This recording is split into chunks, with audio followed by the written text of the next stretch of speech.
for our feature presentation.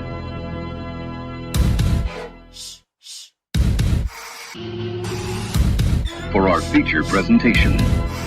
You're listening to the JB and Goldwater Show. Live, loud, for our feature presentation. Online. You're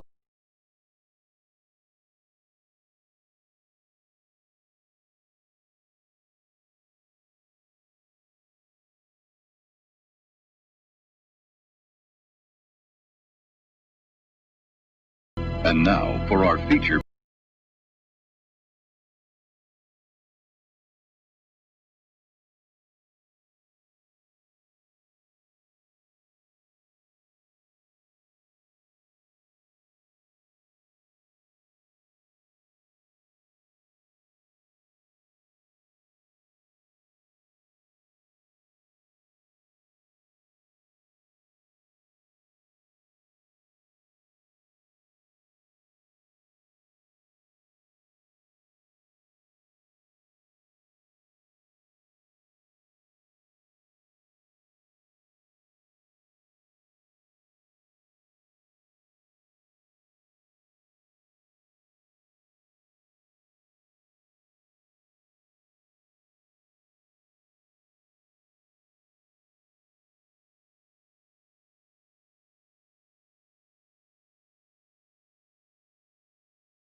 Much for being a part of our program here for the first time in the month of August. Yesterday, Darren and I did take the day off out of what we called an abundance of precaution due to Tropical Storm Enrique Iglesias that came through the low country and skirted its way up the course, and right now is just past my mother-in-law's house in Delaware, so it's really on the move. Took a while to get here, and then it got here and said, the hell with this place. Let's go mess up some other stuff.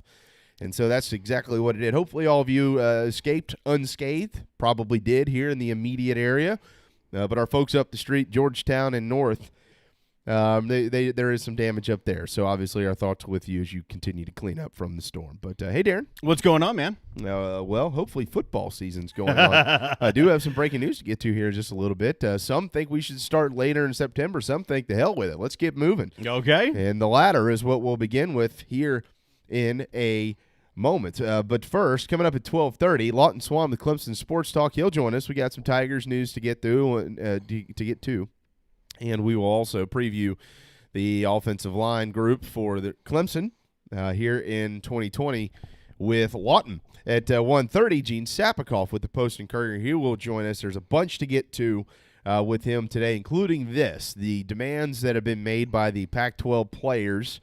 We've probably, for the most part, all seen this. We're going to talk about this here in a little bit. There's some things that have a little bit of merit to them, no doubt. There's some stuff that I'm going to punch some holes through. I can assure you of that, just like a lot of folks are out there. Baseball, bad news yesterday for the Atlanta Braves. There's no other way to put it. But we'll get to all that and a bunch more college football as well. 843-321-8893 is our phone number. You can also text that number. And if you text it, tech guru Darren Goldwater is going to get it. And as long as it's not profanity-laced, we'll probably read it on the air. Well, luckily, it's up to me to read it. So Okay. even if it is profanity-laced, I can edit it out as I read it. So Okay. if you just want to be yourself, man, have at it. So you do you, right? Yeah, you do you, Okay. and I'll throw this logo up here now. This was a very late addition, but yeah, we're good to go. So I'll get this on the screen. All right. 321-8893. Hopefully we are whom you choose daily for your live sports radio, and we're here until 2 o'clock. So 843-321-8893. Again, you can also text that phone number. You can find us on Twitter, Facebook, Periscope, YouTube, and you can watch us on all those platforms by typing in JB and Goldwater, at JB and Goldwater, across all social media platforms. You can listen for free daily on the Podbean app, and if you head to jbandgoldwatershow.com, you can pull up all the information you need to pull up on our show, and previous shows, links to iTunes and Spotify and this, that, and the other. It's all there at jbandgoldwatershow.com. All right, Darren. So we do have some breaking news. This does pertain to Coastal Carolina here in our state. This is just in a few minutes ago from the Sun Belt. And, quote, the 2020 Sun Belt Conference football season will be comprised of an 8-conference game schedule with an option for each member to add as many as 4 non-conference opponents, beginning with Week 0. That means Labor Day weekend. The Sun Belt is set to roll out college football, and Coastal Carolina, of course, was scheduled to play that weekend against South Carolina, but that game's not going to be played because of the SEC. So Coastal is trying to complete their schedule. We'll see if they get a game that weekend, or if that's maybe a conference game weekend. It might give them a little bit of time to find an extra one or something like that. But like I said a minute ago, right, you've got the SEC, the Pac-12, maybe the Big 12 starting mid to late September. And then you got some other leagues out there saying, we're going to go ahead and play. And the Sun Belt is one of them. And that should work out very well. There was a report from Hero Sports that I saw out today, Brian McLaughlin. And I retweeted it and said this is something that I've been hearing as well. And what I'm hearing is that there's a separation in the SoCon schools. Some of them are very intent on playing. Citadel is one of them. Yeah. There are others who are not as intent to play. So the SoCon, as Jeff Hartzell has reported in the Post and Courier, depending on what happens today with the Board of Governors, they may back up their season. They may also say everyone for themselves, in kind of like the Colonial Athletic Association has done, leaving JMU and Elon available. But what then happens with the Sun Belt saying, look, we're going to play, it means that other schools in the CAA, in the SoCon, those that do want to play and can play and are given the green light to play, there are more partners to go play if the Sun Belt is playing and has the ability to have some extra games. Well, the board of governors meets today, Mm-hmm. and there could be a decision today, most notably really on D2, D3, the FCS level, whether they're going to move forward with championships in the fall and things of that nature. It is my understanding, Darren, that this is just championship based. So if the NCAA says, look, we're not going to host an FCS playoff this fall, that does not mean that teams like the Citadel or Charleston Southern cannot play football. It just means there won't be a championship to play for, right? That's correct. And some schools may decide this is what happened to start the entire pandemic, right? Basketball, the Ivy League shuts down, then the Board of Governors immediately jumps in and said, winter sports are out, and guess what? Spring sports are out too. Yeah. And then that's what put everything in the spring on a questionable ground, basically. Immediately you heard, well, the SEC may play baseball. There just won't be Omaha as a prize, but you can still win the SEC. So same general thing. You can go win the Sun Belt Conference if you don't have, their group of 5. You can go win the SoCon if you don't have the ability to go to the playoffs. Now, if they say, let's say they say FCS playoffs are in the spring, do FCS leagues say, okay, we're going to play in the spring or still play in the fall? I think that's one of the other options that's on the table, and they could kick the can down the road a little bit, just like they did in the last meeting, the Board of Governors, and say we're not going to make a decision yet.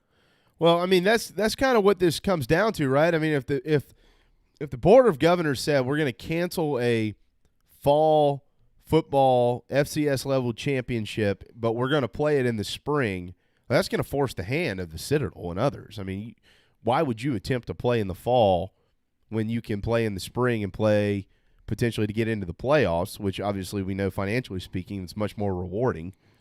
So I don't know. I don't know what they're going to do today. I mean, this is just another one of those, wow, we need a little bit more leadership type conversations. You know, I mean, we have individual conversations every week about different leagues. Most of those conversations have been at the Power 5 level, clearly.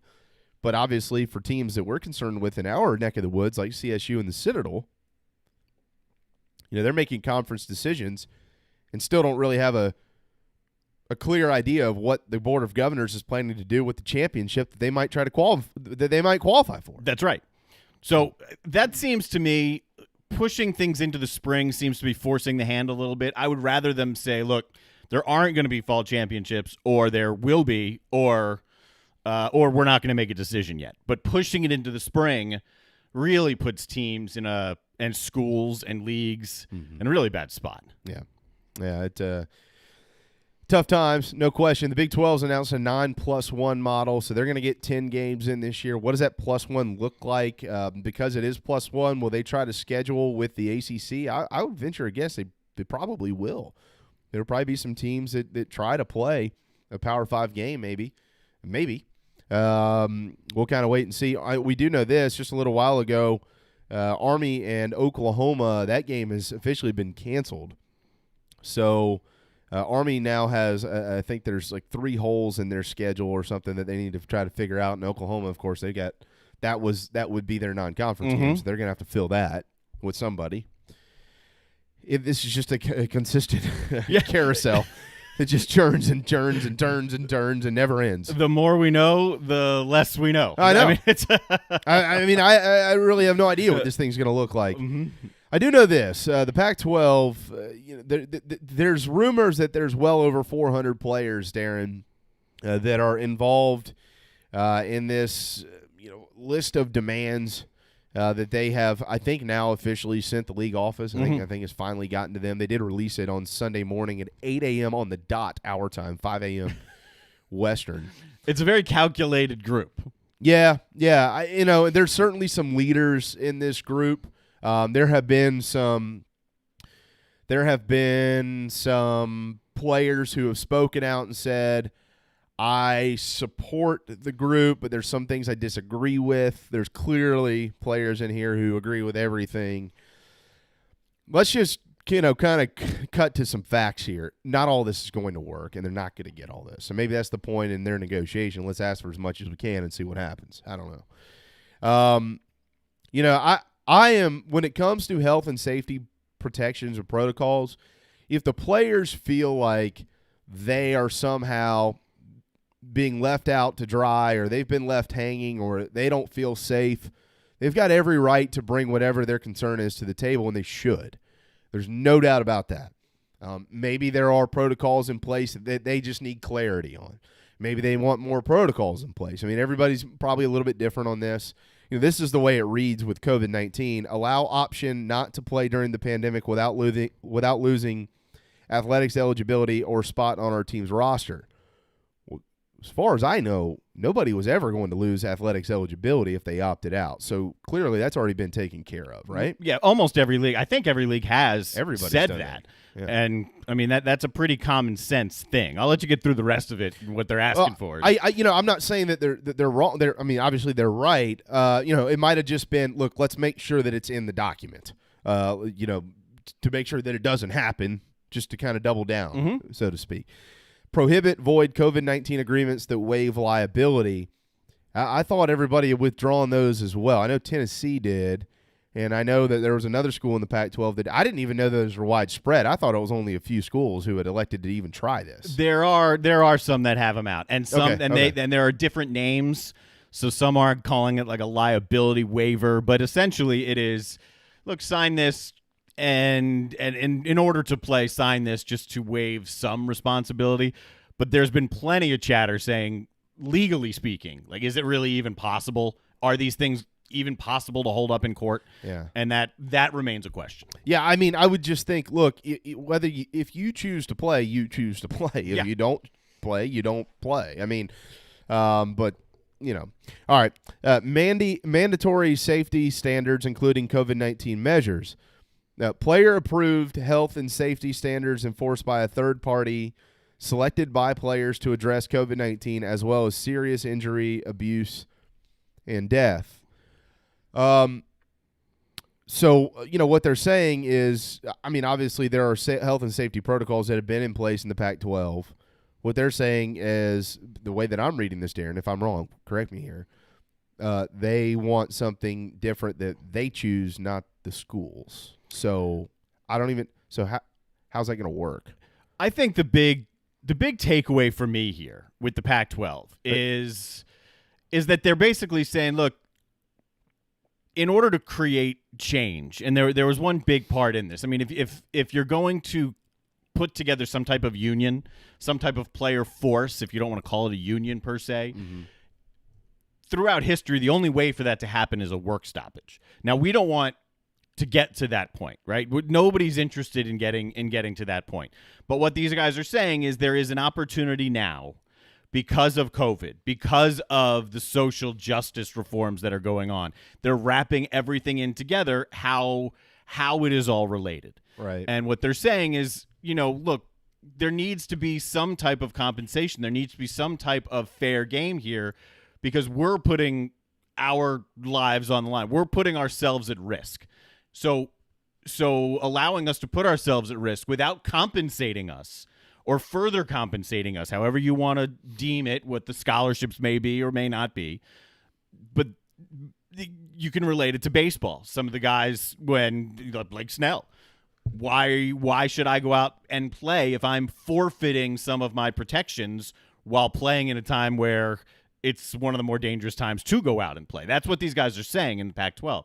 I see that side of what they are saying, but I don't see any way that they're going to get a revenue share or anything like that. No, So get that. That's just not happening, guys. If you opt out because of that, then you're not playing. Yeah, look, you mentioned baseball. If this conversation was being had in the spring, and there was a group of 400 plus college baseball players that said, "Look, make our scholarships full scholarships this year, or we're not playing," I would be standing on the top of the roof right here saying, "Yep, hey, I support this. I won't watch either. Give them full rides. They deserve it." But we've been battling for more scholarships in college baseball for decades, and who knows if that'll ever change. So, yeah, we're going to get to the revenue share and things like that here in just a minute. But, I would think that maybe it would be sufficient enough for the players if the standards and the health and safety standards that have already been approved by the Pac-12, if they are approved by medical professionals whom are advising the entire sport on this, I don't really know, if you're a player, where else are you going to go find better advice than that? So, but, it's in here, so we wanted to address it. All right, protect all sports. Preserve all existing sports by eliminating excessive expenditures. Okay, number one, Larry Scott, administrators and coaches to voluntarily and drastically reduce excessive pay. Going to need to be a little bit more specific than that for me. What exactly and whom exactly are you talking about? Because now what you're doing is you're toying with what we know as the free market system, which is democracy. So, if you want to be a player and you want to be paid what you believe you're worth, essentially, like let's say name, image, and likeness, and somebody says, "Darren, I think you're worth $4.5 million, but sweet, you're only worth $400 because of this document here," you're going to have a problem with that in name, image, and likeness. Yes. So if a coach, like whoever, Chip Kelly, if the market says he's worth $5 million, and then they say, "Well, we can't pay you $5 million because the players don't want it," how is that different? I'm not saying that salaries aren't excessive, but the market is the market, right? Yes, the market is the market, and that's what all of this is based off of when you start to walk your way into name, image, and likeness. It's fair market value. There's a lot in what the Pac-12 has, the players of the Pac-12 have have put out there. Tomorrow we're going to have Matt Zemek on. He's the editor for USC Trojan Wire, so obviously he's covering the Trojans. He also writes for a number of different national publications, and he has been all over this. So he will be able to provide some clarity in exactly what the players of the Pac-12 are trying to accomplish, how they're trying to accomplish it, and maybe the reality of what may or may not be actually accomplished. So that'll be interesting. We'll have Matt on tomorrow, right after JC. So we'll have him on at about 1:05. Let me get through the rest of this list here, if you don't mind. No. Number 2, and that, by the way, that's going to be a very interesting conversation because I like I said, I'm poking holes through this. I'm not trying to do this these aren't gotcha questions or comments, but somebody like him, I want to put his feet to the fire if he's got some more answers than I've got here because I'm a little confused by some of this. Some of this is not making sense. That's exactly why we're bringing him on, because he will understand it better. Good. Number 2 here, in performance and academic bonuses. Yeah, I'm not sure why you would want to even do that. Why? I mean, you reward people for performing well academically and athletically. Why? That doesn't make sense. That doesn't make sense to me. That doesn't make sense. No. End lavish facility expenditures and use some endowment funds to preserve all sports. Well, the endowment funds thing, good luck, okay? Because they put in here as an example, Stanford University should reinstate all sports discontinued by tapping into their $27.7 billion endowment. Well, on the surface, that looks like a brilliant idea. Have fun with your attorneys trying to fight Stanford University on that because they're going to look at you and say, you know what, forget it. We won't even play sports. Part of what they're saying is, look, this isn't a money issue in terms of there isn't enough revenue with the schools and the conferences. What they're saying is it's a spending issue, that the conferences and the schools are using the money, the mass amounts of millions that they have, and using that money in areas that don't necessarily need to, and you can pull from some of those areas and have money left over for the players. Hey, and you know what? I'm all for that, and I'm not picking on Clemson here. So if you're a Clemson fan, you're listening to this, don't take this the wrong way. I'm using this as an example.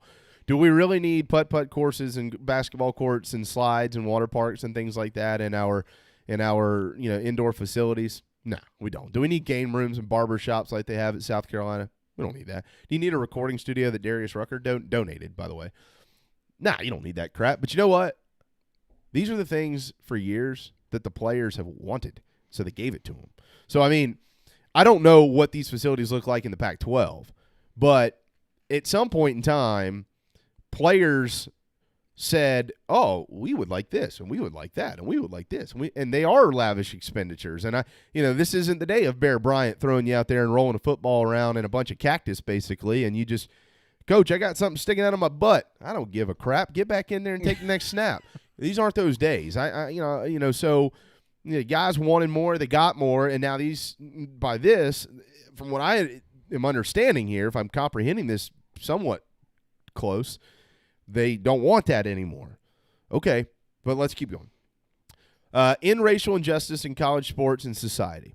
Form a permanent civic engagement task force made up of our leaders, experts of our choice, and university and conference administrators to address outstanding issues such as racial injustice in college sports and society.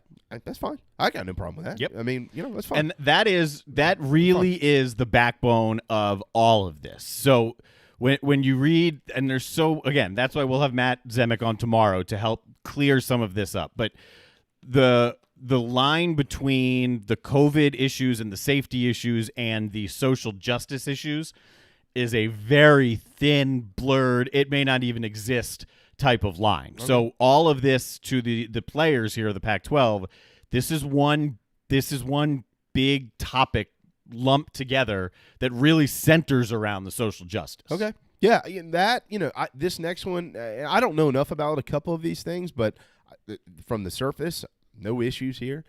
In partnership with the Pac-12, 2% of conference revenue would be directed by players, which it's unusual to me, but okay, to support financial aid for low-income black students, community initiatives, and development programs for college athletes on each campus. I got no problem with that. Directing it by players, I'm anxious to see who's actually going to lead this, but okay.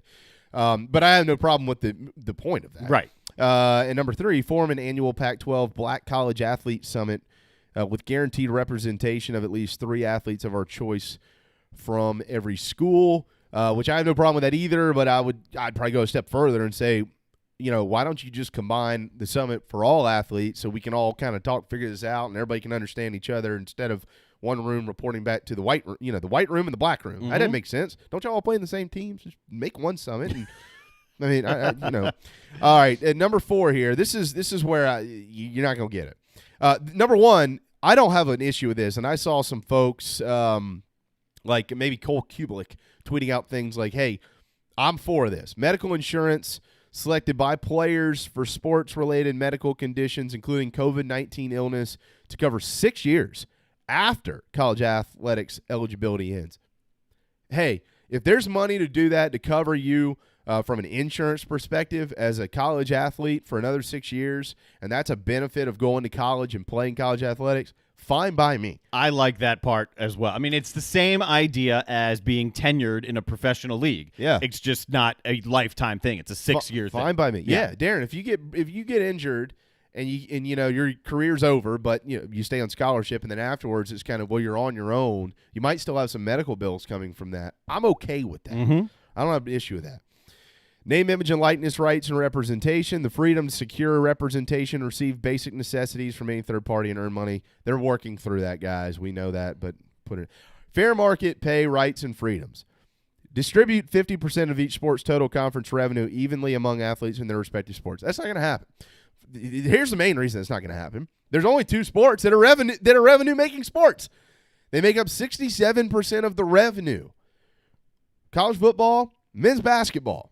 There's a couple of schools who women's basketball and baseball, like in South Carolina, are revenue sports, but barely by the skin of their teeth. Mm-hmm. So you're not gonna get that, because what are you gonna do for the swimming and diving kids? They don't have the revenue, but they're on full scholarships. So do we go in because they're not bringing in revenue? Is it fair to say, look, you don't bring in revenue, so we actually need to take from your scholarship? No. You can't do that. You're not going to get that. Yeah.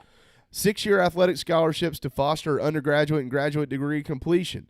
They get that anyways. I mean, there's a boatload of guys out there who are in school for 6 years if they need to be in school for 6 years under a scholarship. Now, it has to be tied to whatever sport you're playing, but if you're granted a 5th year or a 6th year. Now, if they're arguing, hey, look, we completed our eligibility in 4 years, but we're going to school for 6, might be something to that. Absolutely, in my opinion, we should entertain it. They're there, quote unquote, for academics, right? Yep. So, okay. Elimination of all policies and practices restricting or deterring our freedom of speech, our ability to fully participate in charitable work, and our freedom to participate in campus activities outside of mandatory athletics participation. I don't know what that means. What does that mean? I mean, who has been restricted in saying something? Because clearly this is not the case.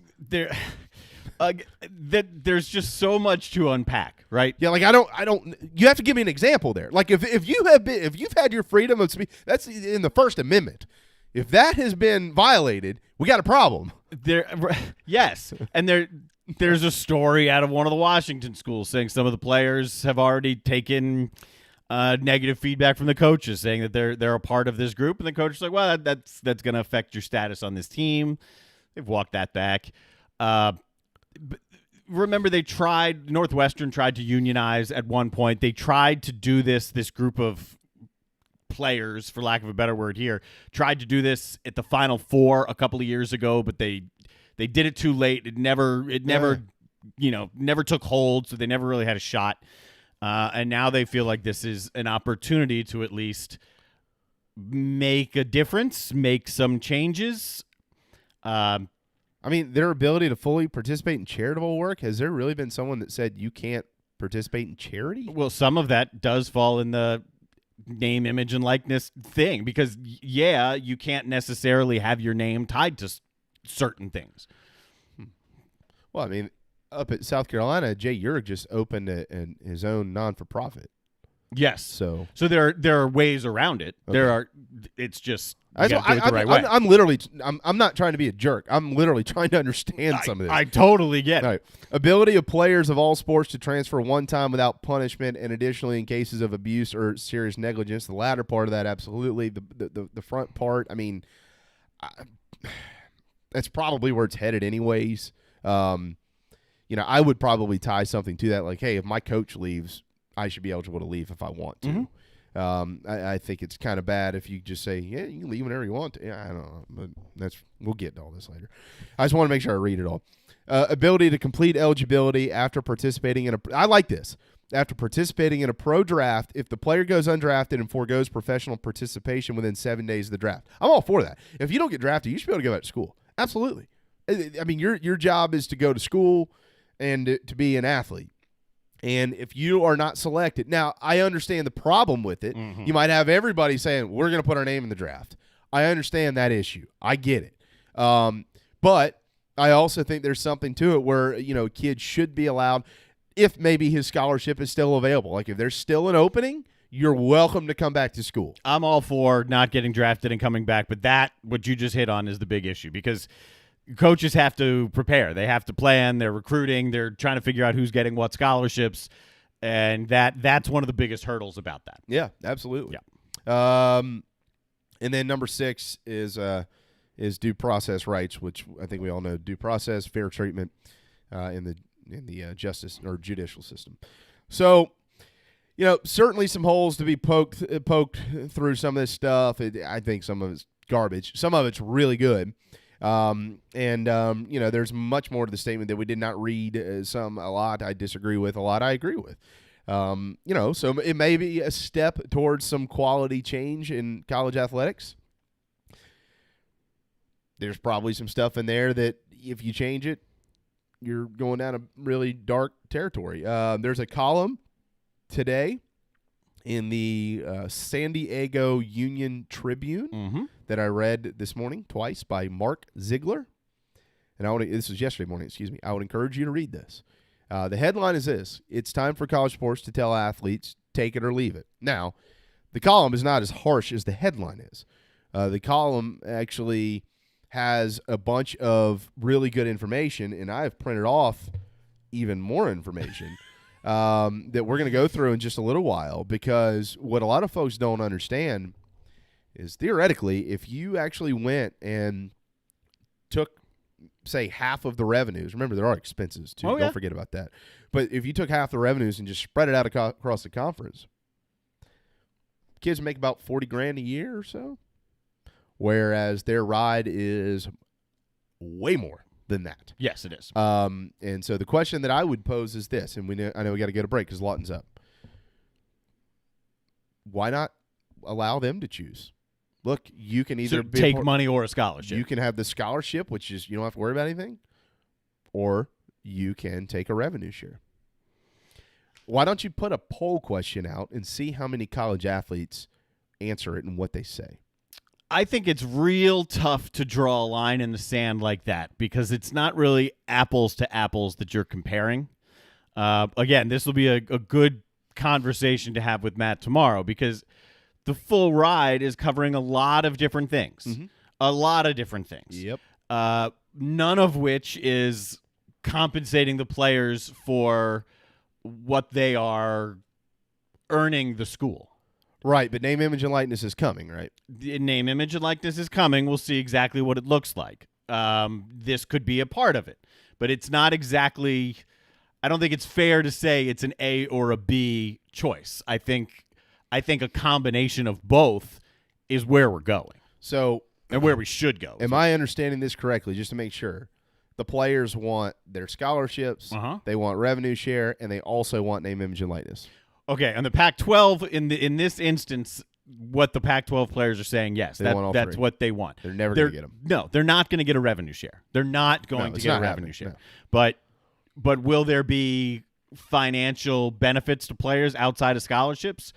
Will it be directly tied to name, image, and likeness, or will it be separate and then have two different pots that you can pick from? Maybe. I think that's one of the questions. But are they going to get a 50-50 revenue share split? It'll never happen. The sport. Come on. They will shut the sport down before that happens. It's not going to happen. It's not happening. No. Okay, but you know what is happening. It's Lawton Swan. This is the JB and Goldwater Show, driven by Stokes Volkswagen. Visit StokesVW.com to get on the road this summer. We're on the road to Lawton when we return. DB's Cheesesteaks, the tastiest, juiciest, and now award-winning cheesesteaks in the Low Country. DB's Cheesesteaks delivers, and not just in quality. Download DoorDash, Uber Eats, or your delivery app of choice and have it dropped off at your doorstep. Original chicken, buffalo chicken, even pizza cheesesteaks, not to mention incredible cheeseburgers, massive hot dogs, and it's all there for you and your family. DB's Cheesesteaks in West Ashley. dbscheesesteaks.com. At Patriots Point Naval and Maritime Museum, families walk in the footsteps of our nation's heroes, the brave ones who risked their lives to defend our way of life. Home to the aircraft carrier USS Yorktown, USS Laffey, and the USS Clamagore, there's more than 1 million square feet of exhibit space to roam. White Glove certified, we have several new health safety measures in place to enhance the visitor experience. Come for the day and leave feeling inspired. One of the most impressive museums in the country, located right here in Mount Pleasant. Visit patriotspoint.org for more. We'll see you soon. This is Scott Glaze, head golf professional at the Links at Stono Ferry, located on the outskirts of Charleston, South Carolina. I'm inviting you to tee it up on one of the most scenic and challenging courses in the Low Country. Our back nine is highlighted with 3 holes that border the Intercoastal Waterway. Visit stonoferrygolf.com to book tee times and discover all that Stono Ferry has to offer. The Links at Stono Ferry is a former South Carolina Golf Course of the Year and is also home to the College of Charleston men's and women's golf teams. Come see us. We would love to have you. stonoferrygolf.com. The Habbo radio station everyone loves. I love them a lot. JB and Darren. I love you, man. I love you too, bud. I love you, dude. I love you, bro Montana. I love you, Holmes. I love you, Broseph Goebbels. I love you, Machacha. I love you, Tico Brohe. Okay. Let's continue here on the JB and Goldwater Show. All right, 12:37. Welcome back to the JB and Goldwater Show. Darren, you can tell was in the mountains this weekend. Didn't want to hear that. Live, loud, and online on this Tuesday, August the 4th. JB and Goldwater, driven by Stokes Volkswagen. All right, to the phone lines we go. Well, in the video screen and the TV screen. That's where we find Lawton Swan, the owner of Clemson Sports Talk, ClemsonSportsTalk.com. And on Fox Sports Radio 1400 in Columbia daily between 4 and 6 p.m. Lawton, I'm sorry we were late, but we were trying to shuffle through the players' demands in the Pac-12, and that was just much more important than you were. I get a sneaky feeling you guys were actually just tuning into like some old school love music based on the intro there. I'm not sure this Big 12 cover you're throwing out there is accurate. That's true. I mean, there's when we're not on, I mean, the love up here is, I mean, it's real. Yeah. Don't be hating on my man Edwin McCain now. Right. No. Look. I'm all for a good. What do you call those? I'm not the music aficionado. A love ballad, is that what that's called? Yeah, dude. And it was one of the nation's top ballads in the '90s when that song was written and released by Edwin. Did you not listen? Anytime they kind of hit it, you kind of jerk with it in the car. You're like, oh yeah, no question. Yeah, you're not in any way in danger of losing any manhood for singing that song. It's a beautiful song. I mean, that's debatable. That the man card is going to be shuffled around a little bit if you're just blaring that. Just saying. You may have to go get a tattoo on your neck afterwards. Yeah. Okay. Your face. To bounce it back out. Yeah, that's right. All right, Lawton, ClemsonSportsTalk.com. Hey, so we're going to talk about the offensive line today here in just a little bit, but let me ask you a question. If we've been discussing this Pac-12, we are united. All these demands and all this stuff. What will we get? I think if you said today, all right, Jamie, you got to pick one. Who is the face of college football? I would probably choose Trevor Lawrence, okay? So in saying that, if Trevor Lawrence came out today and said, I endorse everything in this list, which there's already some of the, I know you've read it. Some of these demands are already they already have them. Some are in the works. Some are never going to happen. Some are some really good ideas. But if a guy like Trevor Lawrence came out and said, look, I support everything in here, what do you think the reaction to that would be? Oof. Yeah, I don't know. I think it'd probably be similar to what you've seen from people's reaction to what's going on already out in the Pac-12. I think there's a couple of dynamics that play into this from the standpoint of these players. And really, I think it would address a lot of the issues that these guys are feeling like they're dealing with right now. Number one is the fact that salaries of head coaches have not, stayed level with not just the times, but with anybody else. I mean, when Tommy West got his job at Clemson, they paid him $300,000 a year. Now, there are plenty of businessmen in Charleston that make more than $300,000 a year. There aren't a lot of businessmen in Charleston that make 8 point whatever million that Dabo Sweeney's making a year. And so I think that discrepancy in what the players see from what their coaches are getting and are being paid is a big part of the issue that they're seeing. And maybe the other thing too is I think they feel like they have to go to college. And I just wonder if the choice we're given out of high school, if you think you're good enough to go pro, or the other option is you have to choose this path to go to college, if that wouldn't alleviate some of this, because it feels like college is a forced issue for some of these young men who think that maybe they would have success in the NFL earlier in their career. So I think it comes down to the money that they see, not just around the facilities, which they benefit from, but the fact when they go to their coach's house for a summer get together, I mean, it's not like any house that any of us have ever lived in. You could park our houses inside of those coaches' houses. Yeah, Both of them. Speak for yourself. 3 of them. And I mean all of us. Yes. And I mean all of us. Speak for yourself, not mine. No, that's totally not true.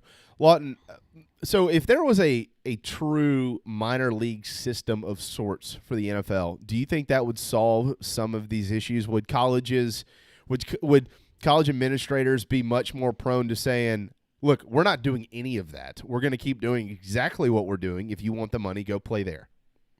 Yes, because that's your choice, and you're giving up on the academic side of it. And that's the kind of the sad part of all this for me. I've always said, colleges and universities weren't founded to become football factories, but unfortunately, because of how much money these, the sports generate, especially football, that's kind of what it's turned into, and that has become the major catalyst to financial success of the institution. Is really what's happening on the gridiron. And so from that standpoint, there's been a major shift. But I think if you took away that, forced move to college that these football players feel specifically, I think that might alleviate some of this, because guys who don't want to go to college would go ahead and go into some sort of minor or pro league. And I'd be fine with that. How realistic is it, though, for football? Because, look, when you come out of high school, you are not ready for professional football. I mean, maybe there's one in, I'd pick a number. Yeah, Clowney. Yeah, right, something like that. But you're not ready for professional football. There are guys in basketball who may be ready for the NBA. There are guys in baseball who may be ready to play professionally. Or at least close. Yes. Closer than football. Absolutely. So is it really a reality for the NCAA to put something together where, well, it wouldn't be the NCAA, for any institution oversight committee to say, look, you can choose the professional path or the college path, because if it doesn't work for football, it can't work across the board.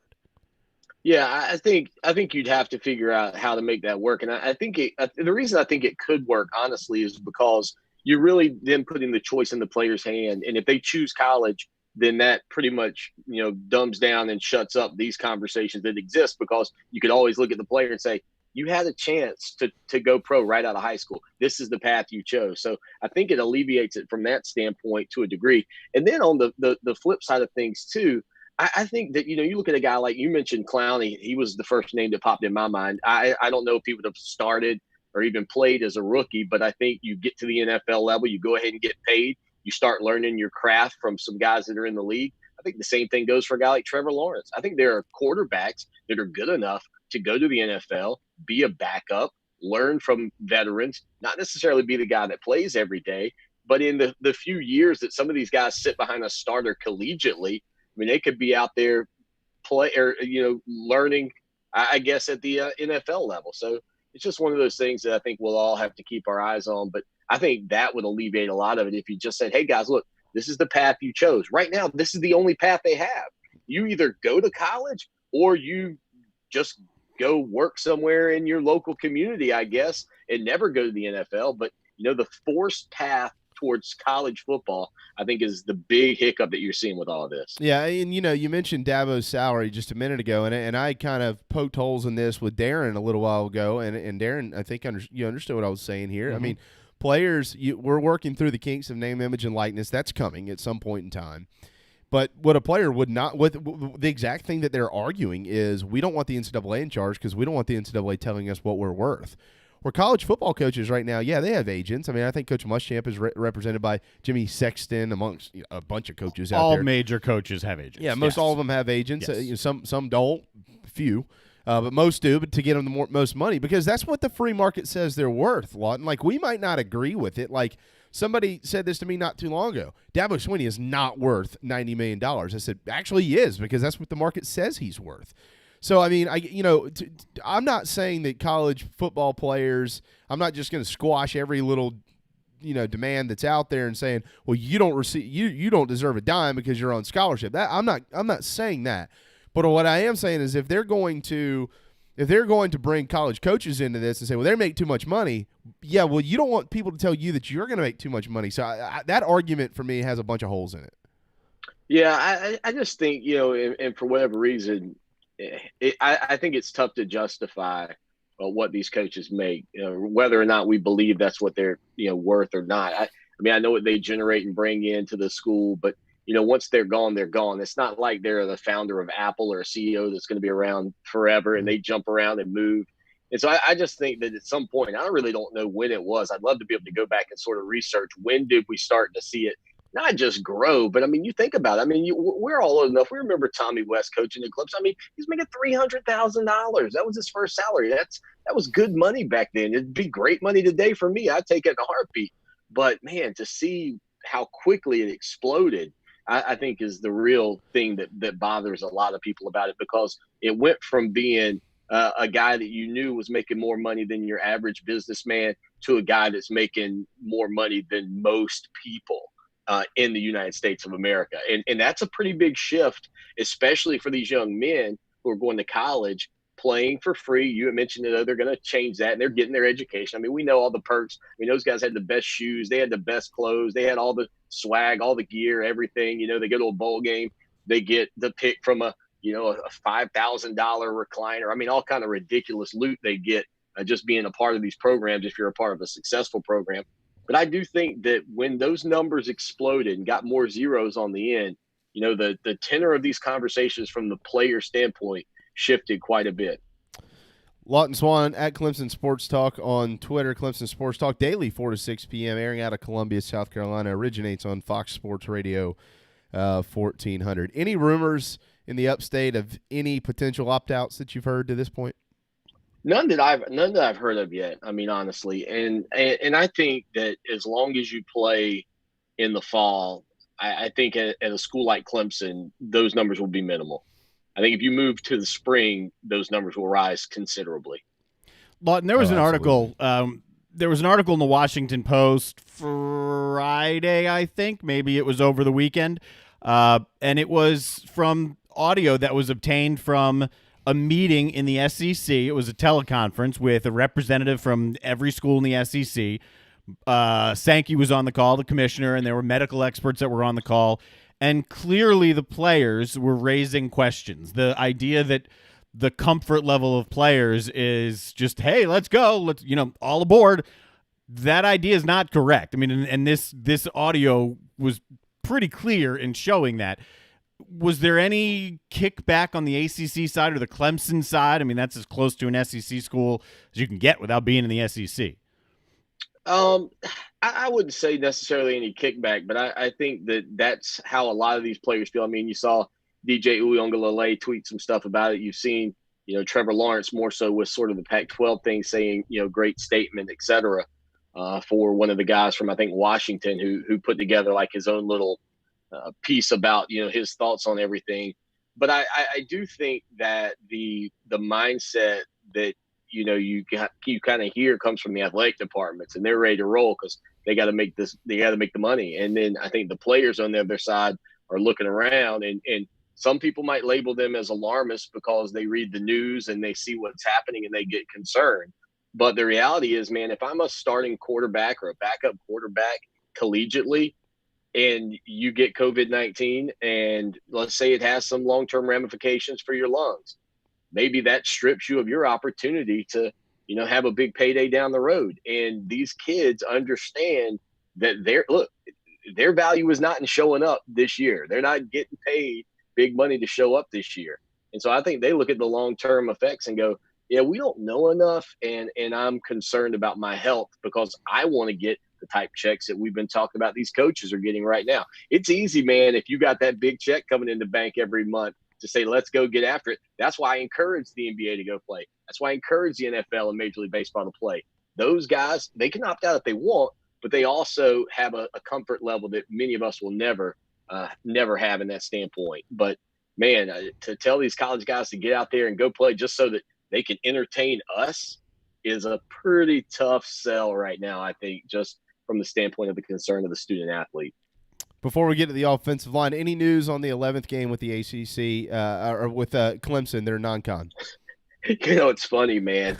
I was trying to dig in a little bit on that front, and I think if they can, I think they would try to keep that Citadel game alive. But nonetheless, I it's hilarious because I said, when are we going to find something out? And it's like, could be 2 days, could be 2 weeks. Yeah. I know it's not going to be 2 months because we have a kickoff before then, but I mean, I think your guess is as good as mine on what they do in terms of scheduling. Obviously, the Big 12's news kind of opens some things up. Yeah. I think that the American Athletic Conference is going to try to keep some of their games alive, like South Florida and Texas. But from Clemson's standpoint, I really don't know what they'll do right now. And I think this is a unique dynamic because convincing fans next year, if we get back to normal, to go watch Clemson take on Presbyterian, not exactly a thrilling event when you've played a 10-game conference schedule. Absolutely. I heard a rumor that they might be trying to schedule NC State, but called a non-con game. Is that true? Well, yeah, I haven't heard that, but it's been done before in the Atlantic Coast Conference. That would be a strange one because I tried to probe a little bit more on that Clemson-South Carolina game and what we could see because I think it was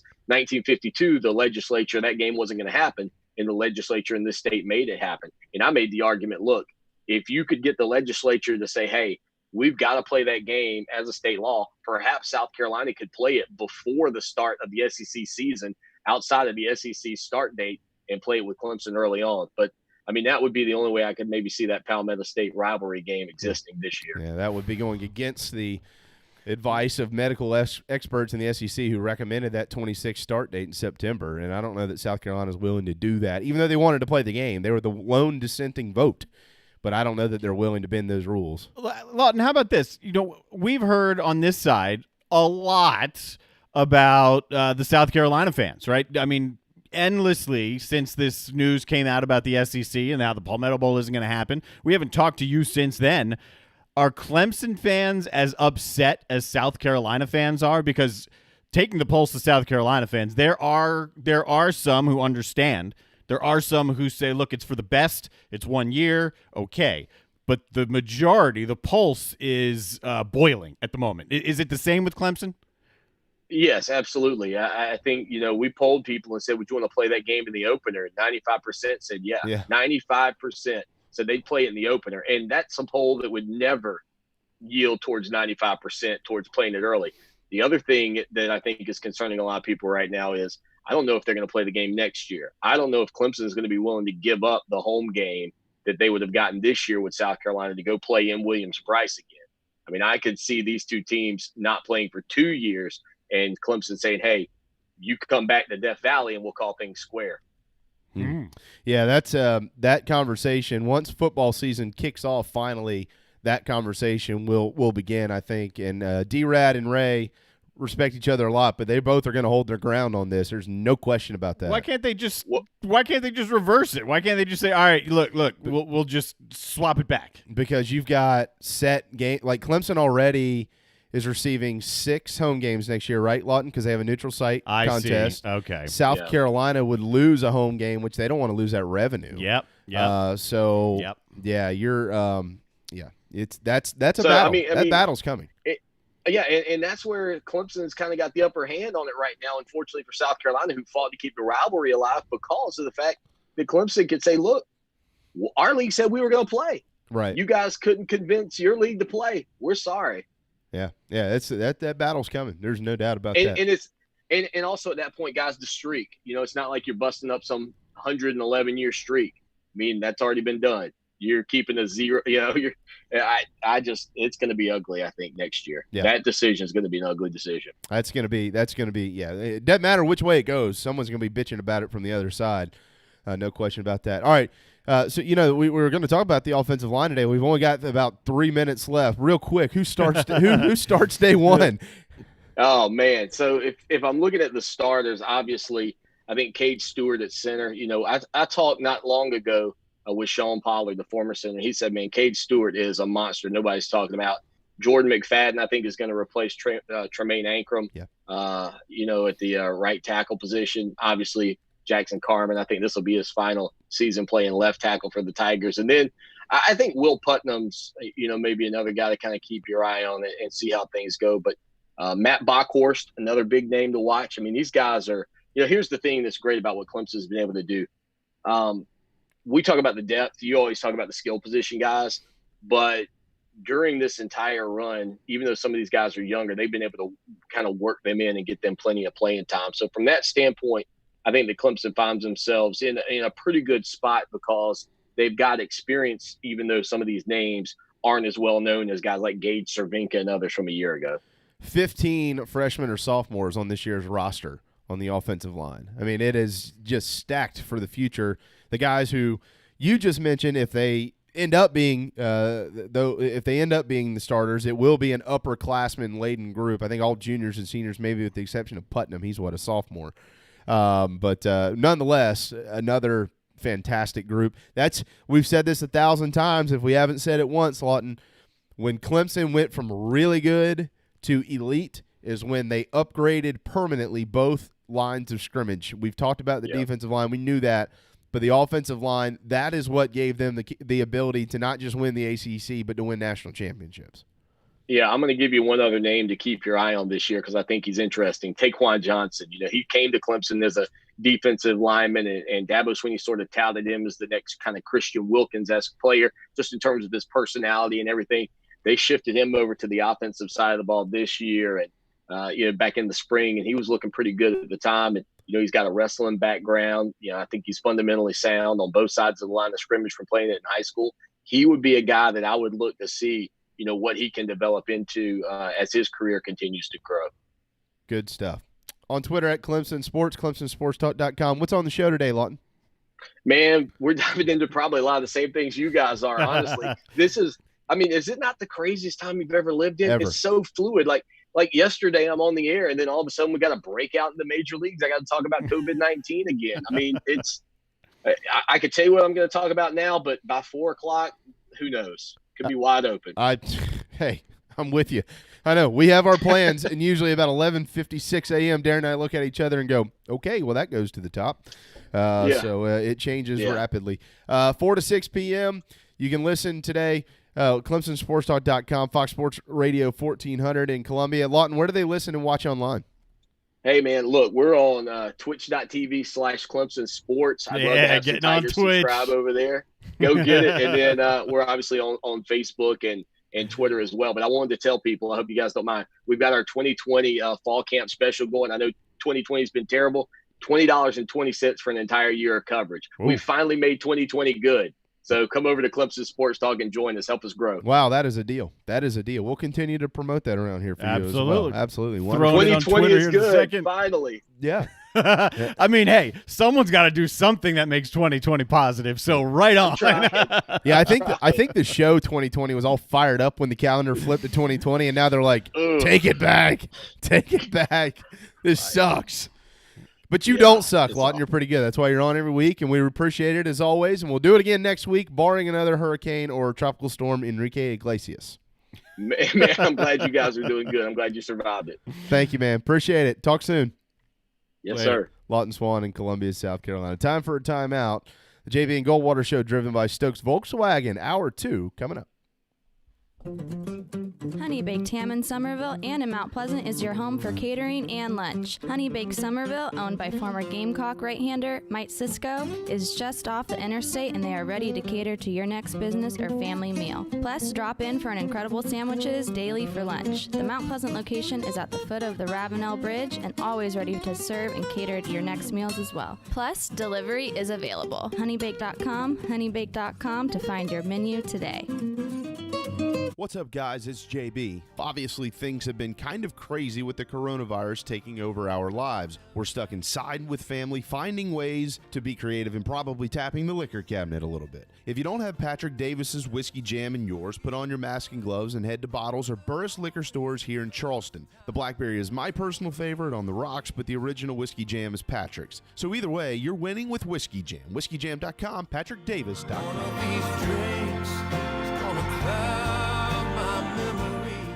DB's Cheesesteaks, the tastiest, juiciest, and now award-winning cheesesteaks in the Low Country. DB's Cheesesteaks delivers, and not just in quality. Download DoorDash, Uber Eats, or your delivery app of choice and have it dropped off at your doorstep. Original chicken, buffalo chicken, even pizza cheesesteaks, not to mention incredible cheeseburgers, massive hot dogs, and dynamite hoagies. It's all there for you and your family. DB's Cheesesteaks in West Ashley. dbscheesesteaks.com. At Patriots Point Naval and Maritime Museum, families walk in the footsteps of our nation's heroes, the brave ones who risked their lives to defend our way of life. Home to the aircraft carrier USS Yorktown, USS Laffey, and the USS Clamagore, there's more than 1 million square feet of exhibit space to roam. White Glove certified, we have several new health safety measures in place to enhance the visitor experience. Come for the day and leave feeling inspired. One of the most impressive museums in the country, located right here in Mount Pleasant. Visit patriotspoint.org for more. We'll see you soon. Hi, I'm Chris Half, Public Information Officer at the Patriots Point Naval and Maritime Museum. We're home of the mighty USS Yorktown, USS Laffey, Clamagore, and Vietnam experience. And we're a proud partner of the JB and Goldwater Show. We invite you and your family to come see us and enjoy a day on Charleston Harbor. Visit patriotspoint.org for more information. And now, it is my honor to present the National Anthem.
Live, loud, and online.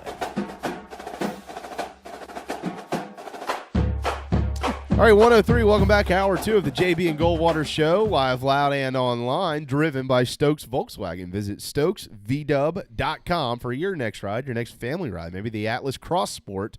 Take a family trip in if you can. Don't forget your mask, though. 0% APR for 60 months out at Stokes Volkswagen, stokesvdub.com. Just took a Tiguan up to Brevard and back. How was that ride? Beautiful ride. Was it? Beautiful ride. I mean, you're on 26 the entire time, so it gets nice when you get right into North Carolina, basically, and start going up into the mountains. Yeah. But, yeah, beautiful ride. And then it took me to the Oscar Blues Brewery, and I tried mustard beer. Don't do it. Mustard beer. Oh, you texted me that yesterday. Did I respond to that? I think so. So Oscar Blues and French's Mustard collaborated for a wheat beer that, no joke, it tastes like yellow French's mustard. Really? Yes, and I love mustard, and I love beer, so I had to try it. Don't try it. Don't do it. That doesn't sound good. No, it's like a nice it's very tangy and Yeah, that sounds like it's the bad. like you turn mustard into a drink and drank it. Well, I'm not a beer drinker anyways. And now because of that, even more so. That just sounds awful. Trust me, don't do it. Do you know that if you have heartburn, you should get a spoonful of mustard and eat a spoonful of mustard? Is that true? That because is I'll get heartburn every now and then. 100% true. My wife told me this before we got married, and I was like, what? I'm not doing that. Gone. Really? Vanished. Because I'll get it every now and then, and I always have multiple mustard varieties. Like a teaspoon. Doesn't have to be the big tablespoon. Like a teaspoon of mustard. Eat it. Wipes it out. It's amazing. Wow. I mean, it doesn't mean just go chow down on a hot dog. It just means just mustard. Interesting. I don't know. If it doesn't work, then I'll let you know. It'll happen at some point. I'll let you know. Yeah, if it doesn't work, I'll give you Carrie's personal information, and all of you can have at it. All right, real quick, breaking news from Matt Berry. This will be fun. This is going to be a lot of fun on Thursday for you and I to keep our eyes on, because at 11:30 Eastern, 11:33 Eastern on Thursday, Tiger, Justin Thomas, who won this weekend, and Rory McIlroy, they are paired together in the PGA Championship. Well done, PGA. Yeah, well done. No doubt it. This is the year's first major. Yes, it is. Here in August, which is just crazy to think about. But Tiger, JT, and Rory. 7 majors will be contested in the next 11 months. Yeah, it's nuts. It's pretty crazy. It's just crazy to think about. But that will be. So I am under the impression that you will be able to stream that morning until coverage takes over that afternoon. Yeah, this is the first of the ESPN portion of the new PGA deal. So they will be putting it on ESPN Plus. You got to be an ESPN Plus subscriber. Right. But if you are, it is on the regular tier of ESPN Plus. You don't have to pay anymore. Okay. So it should be a great benefit for golf fans instead of buying PGA Tour Live or Gold or whatever it is. Should be a big benefit. And you can actually stream the practice rounds as well. As a matter of fact, today I am a Plus subscriber, so it's up here on my screen. Right now they're streaming Tiger Woods' press conference. So we'll keep an eye on that. Maybe Tiger says something interesting, and if he does, we'll dish it out to you. 843-321-8893 is our phone number. And on Twitter, Facebook, Instagram, you can follow us at JB and Goldwater. Okay, so we got some news here. David Hood of TigerNet.com. Yep. Hearing from a source that all of the SoCon teams that had ACC money games kept them. Citadel at Clemson, ETSU at Liberty. All right. I don't know why ETSU at Liberty would count towards that, but Samford at Florida State. Clemson spokesman said he can't confirm. That would also fall in line with what I've been telling you that I've been hearing. Remember when the first thing that came out with Clemson and South Carolina aren't going to play? I said, the biggest winner in this could very well be the Citadel. And if this, in fact, is true, that could play out. So Citadel at Clemson may be a reality, according to David Hood. Yes. Senior writer at TigerNet.com. Okay. Now, when that game falls, who knows? Who knows? Right. I'm kind of anticipating that once the schedule is complete, they're going to get the majority of, if not all, ACC games in first. But I would think, though, you probably would not want to leave non-con games. No offense to the Citadels of the world and the Samfords of the world, but I wouldn't think you'd want to leave those games to the end of November with the conference championship right around the corner. I would think you'd probably want to get that game in. Or, if you're the smaller school, you want to get the game in, just so that you do get the game in and you get the money. If you're the bigger school, why not have it right before, say, an ACC championship and just, kind of have like a bye week, but play the game? Yeah. There's a couple schools of thought on that. That's one. The other is, am I going to play? Are you going to play Trevor Lawrence in that game? What if something happened to Trevor Lawrence the week before? No, you don't have to. Yeah. You can play him for a quarter, or not play him. But then he's off for a week or two before the ACC championship. True. So. Well, Alabama normally plays an FCS opponent before they play Auburn, I believe, because a SoCon team generally falls into that bracket. Yes. Yeah. Well, different day, different change, right? All right, to baseball we go. devastating news for the Atlanta Braves. Mike Soroka is out for the year with a torn Achilles, and if you know anything about Achilles injuries, when you immediately saw that video, you probably knew that's what it is, and it is what it is. So Mike Soroka is done for Atlanta. That is an enormous shot for the Braves in trying to win the East and ultimately win the World Series. I think there's a lot of folks who think they got a really good chance to win the World Series, but you came into 2020 thinking, you know, Soroka and Fulte and all these guys, those two, they're going to be really good. Fulte's gone. Soroka's out. Whew, that's tough for the Braves staff. Especially with what Washington has. True, and now let's see what Washington does have. Washington just had the entire weekend and yesterday off because that was scheduled for the Marlins. So now they ramp back up. We'll see how healthy Strasburg is. There are still plenty of questions with Washington's line. Juan Soto still hasn't played yet. Yeah. Hopefully Juan Soto gets into the lineup tonight against the Mets. Right. But no, I mean, it's not a good move for the Braves. I partially tore my Achilles about 20 years ago, and when you watched it, you knew that that's what it was. I mean, when you tear an Achilles, you hear it a lot. It's like a gunshot, and you just, bam, you fall. That's what happens, and it looked bad, and it's exactly like you said, exactly what it looked like it would be. Yeah, it was just bad for Atlanta, and hopefully Mike Soroka will heal just fine and be back next year. But certainly just a devastating blow for the Braves, who, though, you know, are still in first place in the East, and they've got a little bit of a cushion on Washington right now, who's 3-4. The Braves are 7-4, but again, the Braves have played, they've played 11 games. Them and the Mets are the only ones who've played 11 games in that division. Marlins still have only played 3. Washington still only played 7. The Phillies have only played 4. So this is a little bit of a debacle, to put that politely. The Cardinals just became the third team to have missed at least 7 games. We're 2 weeks in. Right. And there are 3 teams that have missed at least 7 games. Yeah, I know. And it's an interesting question because, you look at this and say, all right, will this continue, or is this kind of that spurt of positives that maybe some might have expected after the restart? Will this kind of die down or not? I think this is what college football is kind of trying to guard against, at least some of the leagues, by playing later, and let's get everybody together and see what happens and then go play. I don't know. I mean, nobody knows the answer to that. But it feels as though, and this is where it's going to get tricky for college, because it feels as though, and based on the reports, this is what it is.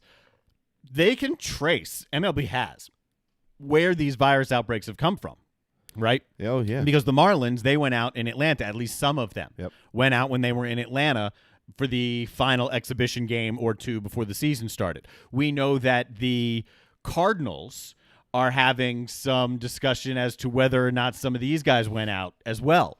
The Phillies had, was it the Phillies?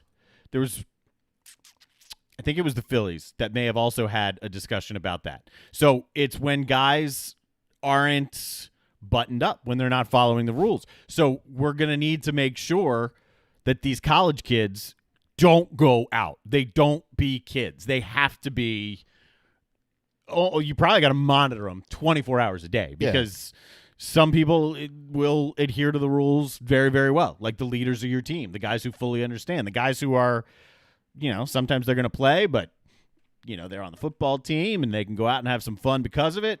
It's going to be tough. Absolutely. That's going to be the toughest part, I think. Mature football teams will win this fall. Those that aren't mature won't. Yes. I mean, that's just kind of the way it's going to be. But with baseball right now, if you ask me who's the best team in baseball, I think it's the New York Yankees. But I tell you what, the Minnesota Twins have been playing some exceptional baseball. The Braves, until they lost yesterday, had won 5 in a row, and they certainly are still going to be in the mix, even without Soroka moving forward.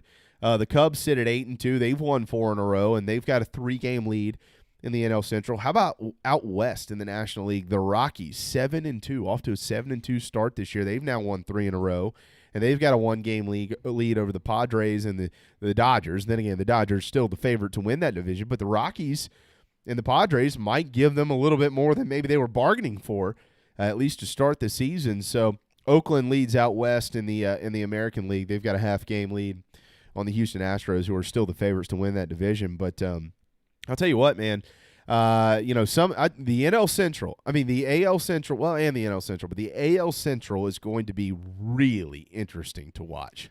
I said the White Sox before the year. I said, careful with these guys. Now all of a sudden they've won 5 in a row. They can score. Problem is, do they have enough arms to get them through the year? I don't know that they've got the pitching to win a World Series, but they can hit the baseball. White Sox and Reds both got off to somewhat of a slow start. I've been following the Padres a lot. I mean, granted, I've said it before. I've got a buddy who does a post-game show for him out there.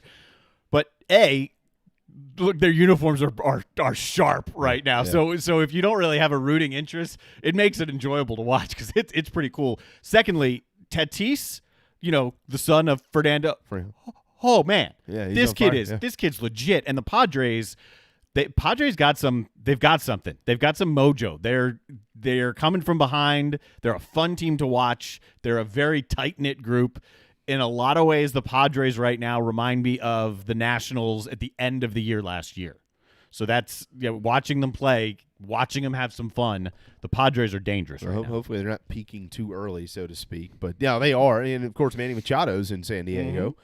Some folks forget that he's been out there, but yeah, he's there, right smack dab in the middle of that lineup, and they've been pretty good. St. Louis, it's not so good for them because of all the positive cases. What is it? Is it 13 now? 13 in the organization, 7 players, 6 staff members total? Bingo. Okay, Yes. yeah. So they are dealing with what the Marlins are trying to survive and come out of here. The question is the question. Everybody asks the same question every single day. Will baseball finish the season? My response continues to be yes. They will finish the season. What is it going to look like? Probably a jumbled mess. I think it's going to be something similar to what you mentioned last week with Corey, where they're going to say, look, certain number of games you're going to have to play to qualify, and then it's going to go by winning percentage to get you into the playoffs. And that's just what it'll be.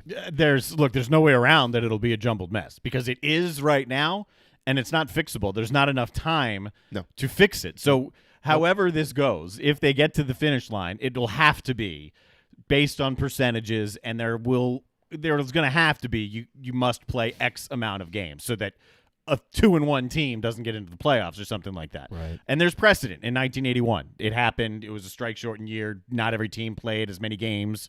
So there is precedent for that, which makes it more likely that it would pass pretty easily. Yeah, no question. 843-321-8893 is our phone line and our text line. You can text it if you can't call, and you can be a part of the program by doing so. You can also tweet to us at JB and Goldwater on any social media platform. Follow us individually if you'd like. At Sports Radio JB, at Darren Goldwater. Watch us every day, YouTube, Facebook, Twitter, and Periscope, and listen on the Podbean app for free. We're all over the place, jbandgoldwatershow.com. If you didn't get all that information, you'll find it, jbandgoldwatershow.com. Nothing, though, this weekend stranger than the Yoenis Cespedes situation. I don't even know. With New York. When I first saw the tweet that, all right, he didn't show up and nobody can find him, my first thought was, all right, while Twitter world attacks and makes fun of, I hope he's okay. Right. And then it was, yeah, he's fine. He just packed up his stuff and left. He's Cespedes. And he told his agent, let the team know, which I think is the biggest goof in all of this. But, there's in this fiasco, there is, everybody takes a side and everything now. I'm not on anybody's side. I don't really care. But I look at it from his teammates' perspective and saying, dude, we did kind of need you. And if you weren't going to be here, at least just kind of let us know. Like, don't just not show up to the ball game. Would have been nice to have you in the lineup today. Look, I'm with you on that in any instance of life. I mean, if you're expected somewhere, just man up. Sorry, I'm not going to be there. Here's why. And that's the way it goes. Just to not show up and not give a word, that's unacceptable in every instance of life. Really strange. Yeah. I mean, opting out is no big deal. Players are doing that. Right. I mean, we've already seen players going, look, I tried it, but I'm not going to do it. Now, we also have one opt in, Nick Marquet, because he said, wait a second here, I'm after it. I'm in there. But I mean, you can opt out and they're going to respect you for it. Right. But to not let anybody know, that was really strange. Cespedes. It's okay. They're not making the playoffs anymore. I mean, I'm glad your first thought was, is he okay? Because that is the correct first thought. That wasn't my first thought. Mine was, here we go. What's Cespedes up to now? Mine was, I never assumed the worst, but I'm glad you did, because you had the right thought. Well, I mean, I thought about it for a second. That was my first thought, and then I was like, well, it probably is coronavirus related somehow, but it was. He's okay, and he's not positive. He just doesn't want to do it. Yeah. This was very Dennis Rodman-esque, maybe, so to speak, to kind of bring the Last Dance back into this conversation. All right, Senator Lindsey Graham did speak. Was it yesterday, I think, is when the audio came out, the video. Definitely wants to see Clemson, Carolina. Look, this is a non-story. Guys, the game's not going to play. There are a multitude of reasons why the game's not going to play. I'm not getting into all of it. I'm just going to tell you the game's not playing. It's not playing. It doesn't matter what he says. State legislature's not going to take their time on this. They're not doing it. This wasn't like a game that was chosen not to play. This was a game that is not being played because one conference medically doesn't think that it's appropriate to play the game. There are a bunch of reasons why South Carolina is not going to go against that and ask the state legislature to step in. It's not going to happen. I respect Senator Graham. We all feel the same way. Hey, the game should be played, but we want to see the game played the whole night. I get it. I get all that. I get the logistics. But guess what? The ship has sailed. It's over. I'm already tired of talking about it, and I understand people are frustrated. I get it, but yes, get over it. Get over it for 1 year. Be happy there's going to be some football. The rivalry still exists. You can still talk trash. You're just not going to play him this year. And it sucks. I mean, this is killing me. Sure, I get it. But you know what would kill you more? An entire season without football. Yeah, right. That would suck way worse. That's what I said immediately last week, and I was not. I don't want to say the word attacked. That's a strong word, but some folks who maybe in certain ways questioned my allegiance to South Carolina. I'm like, wait a second here. We've been asking all summer, if you could just get a 10-game conference schedule, would you take it? And everybody has said yes. Absolutely. We'll take anything we can get. We just want to get it. That just is what it is. I'm glad that somebody asked, Senator Graham, who does care about the state of South Carolina, like, all of our government employees say. But, he does. I mean, I get that. And I get what he's saying. Look, this can't happen. But they're not going to create a law. The folks who are still under this assumption that there is a law in place that mandates that game is played, that is not true at all, actually. It was true for 1 year, like 70 years ago. It's not true. It's a falsehood. So don't believe it, and it's not going to happen, and we're not going to talk about it anymore. All right, Rutgers, who knows what's going to happen with Rutgers. You might be better off not even playing. I think they've got big problems up there. Massive problems. A bunch of positives. It doesn't seem like they really have a control around this either. No, not at all. There was some type of a party. There were 15 players that tested positive. They shut it all down, and the number went up to 28. The Big Ten, this is related to it, not just because Rutgers is in the Big Ten, but the Big Ten, Kevin Warren, who's the commissioner, said, look, if it's not, paraphrasing here, medically sound and medically prudent to go ahead with the season, we won't do it. The Big Ten's the only league that hasn't yet put out a schedule, or at least announced their plans for the schedule. And there is, I think, a growing concern that the Big Ten is hesitant right now. I think the sense is there is real hesitation in the Big Ten, and what's going on with Rutgers is definitely part of that story. I think so. The Big Ten has. Do you think that there's a chance that have they announced an official start date? No. Okay. No. Do you think there's a chance that they try to align with the SEC and the Pac-12 here, and maybe the Big 12, depending on when they start? They say mid to late September. The Big Ten says we'll go with that. September 26th sounds good to us as well. I think they'll try. I think before they bag it, if they do that, they will try and push it back. I just threw up on the screen our updated what we know, and I like how we know something different, like by the minute and by the hour. So we've continued to update this, and what we know what all the conferences are doing, and about the same, and about the start dates, except for the Big Ten. Everyone is basically mid to late September, except the ACC, trying to start a little bit earlier, and just waiting for the Big Ten. And their pause here, remember, they're the first ones who jumped out and said conference only. Mm-hmm. Their pause here is at least raising a red flag in this seat that I'm sitting in. And I know there's red flags up in other places. So. How much of an alignment do you think there will end up being between the ACC and the Big 12 in their non-conference scheduling? I think it's going to be tough because the Big 12 is going to have to travel to the ACC to go play that game. Yeah. You have to go play in that state. Right. I think it'll be very tough. And then you hear the news that it's possible that the ACC bye games with the FCS are still on, and it looks like they are still on. Yeah. So that takes away the options for at least close to a handful of the ACC teams right there. Yeah. So I don't think we're going to see much of an alliance between conferences at all. Yeah, there might not be. I mean, you might have a game or two that's picked up. Sure. Potentially. But it won't be like every team's going to play another from the Big 12, and it won't align like that. 9 conference games in the Big 12, so I'm assuming here that means that everybody's going to get 5 at home and 4 on the road. So, I'm not sure. Which would mean that you would, in a 10-game schedule, it's not like you'd be playing – what you don't want ever is to play more road games than home games. That's the ultimate goal in scheduling. Sure. So you could travel. It's just whether you choose to travel or not. If that 5-4 model is true, which I think it will be true, with only 9 games being played in the conference because there's only 10 members. That's right. So we'll see. You might have one picked up here and there. I mean, there might be somebody out there. I mean, if you are in Oklahoma, it's not necessary. If you're in Texas, it's not necessary. You know, the teams at the top of the Big 12 probably don't need to do that. But if you're a bottom Big 12 type team, you might be more willing to schedule a game on the road in one of these ACC states, like a Kansas or something like that, Kansas State, just to get a quality game. I think more likely scenario, team from the Sun Belt or from Conference USA.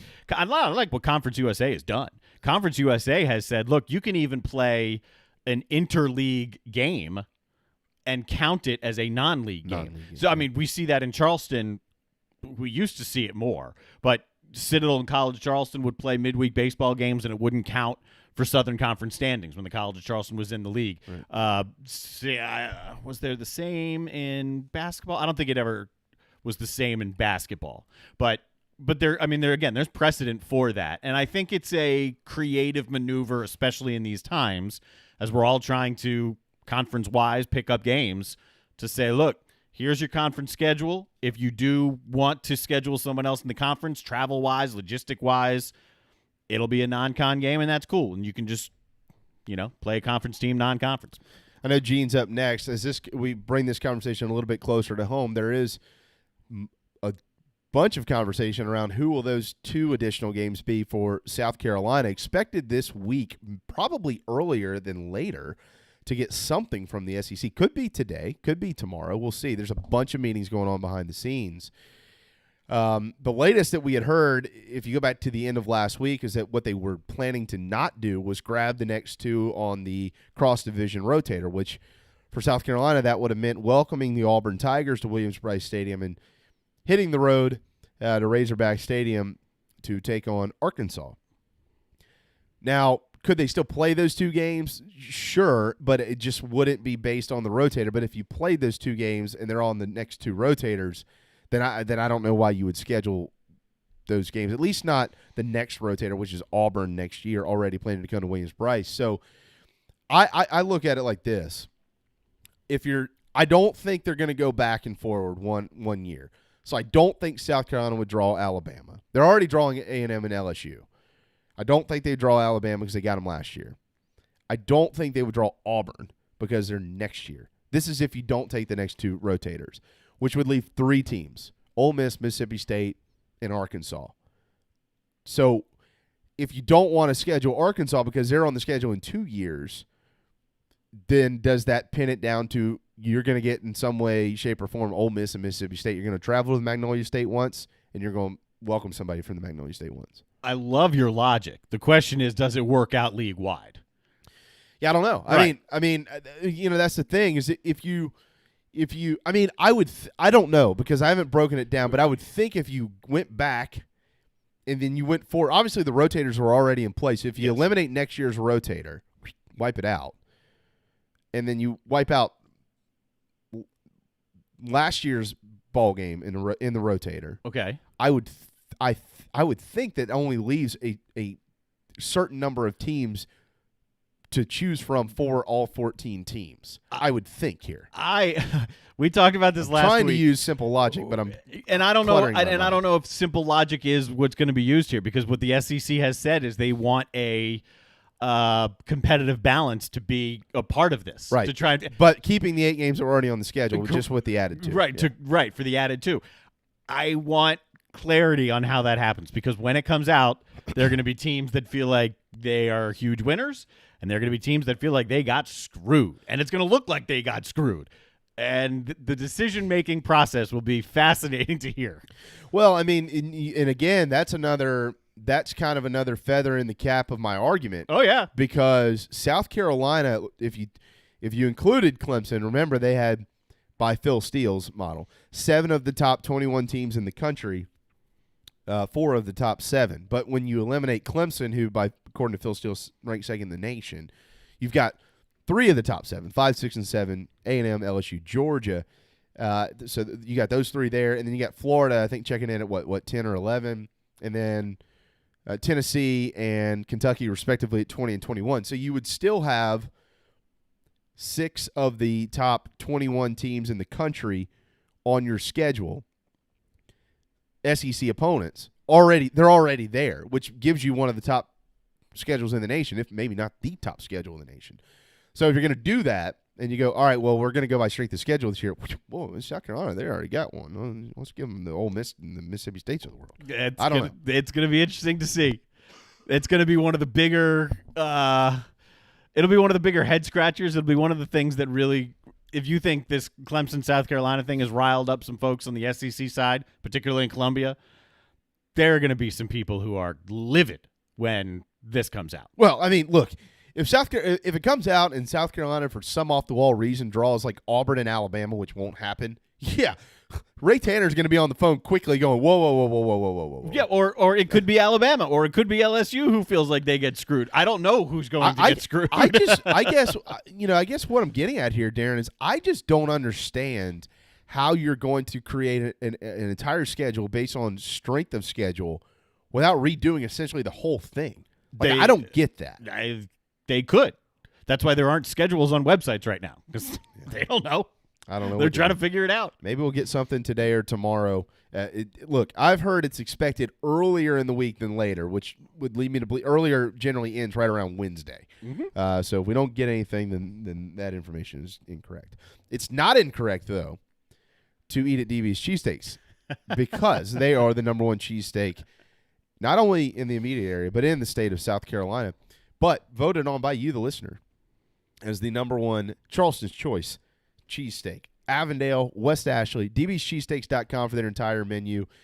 Don't forget the boardwalk fries no matter what you order. Try my favorite, the buffalo chicken cheesesteak. They deliver every delivery app out there, dbscheesesteaks.com. All right, Gene Sapagoff. He is up next on the JB and Goldwater Show, driven by our friends at Stokes Volkswagen. DB's Cheesesteaks, the tastiest, juiciest, and now award-winning cheesesteaks in the Low Country.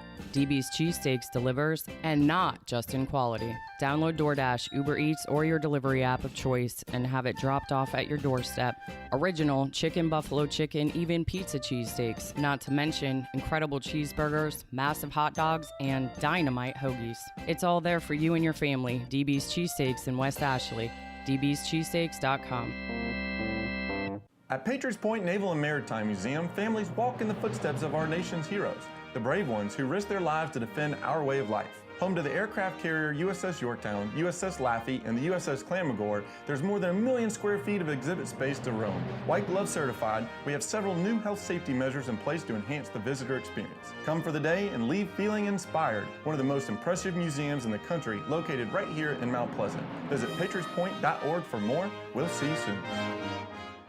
This is Scott Glaze, head golf professional at the links at Stono Ferry, located on the outskirts of Charleston, South Carolina. I'm inviting you to tee it up on one of the most scenic and challenging courses in the Low Country. Our back 9 is highlighted with 3 holes that border the Intercoastal Waterway. Visit stonoferrygolf.com to book tee times and discover all that Stono Ferry has to offer. The links at Stono Ferry is a former South Carolina Golf Course of the Year and is also home to the College of Charleston men's and women's golf teams. Come see us. We would love to have you. stonoferrygolf.com.